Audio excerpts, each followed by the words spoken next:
Hello dears, ഈ 2024 നമ്മൾ നോക്കിയാൽ നമ്മുടെ ഭൂമിയുടെ 7 ഭൂഖണ്ഡങ്ങളിലായി, അതായത് 7 വൻകരകളിലായി ലോകത്ത് മൊത്തം 195 രാജ്യങ്ങളാണുള്ളത്. ഈ 7 ഭൂഖണ്ഡങ്ങളിലും വ്യാപിച്ചു കിടക്കുന്ന ചില പ്രധാനപ്പെട്ട രാജ്യങ്ങളെ നമുക്കൊന്ന് പരിചയപ്പെടാം. As of 2024, the world comprises 195 countries distributed across 7 continents. Here's breakdown of each continent and its respective countries. Asia കോണ്ടിനെൻറ്റിൽ 49 രാജ്യങ്ങളാണുള്ളത്. അവയിൽ പ്രധാനപ്പെട്ടവ ചിലതൊന്ന് വായിക്കാം. India, China, Japan, Saudi Arabia, Thailand, Pakistan. African കോണ്ടിനെൻറ്റിൽ 54 കൺട്രീസാണുള്ളത്. അവയിൽ പ്രധാനപ്പെട്ടവയൊന്ന് പറയാം. South Africa, Nigeria, Egypt, Kenya, Morocco. North അമേരിക്കയിൽ 23 കൺട്രീസാണുള്ളത്.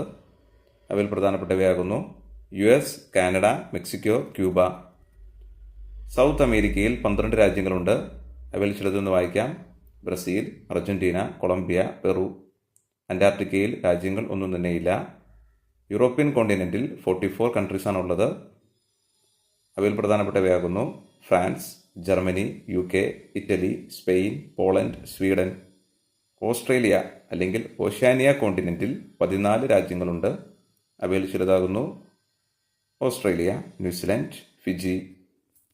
20th സെഞ്ചുറിയുടെ മധ്യത്തോടെയാണ് രാജ്യങ്ങളെ കൃത്യമായ ഭൂഖണ്ഡങ്ങളുടെ അടിസ്ഥാനത്തിൽ വേർതിരിച്ചത്.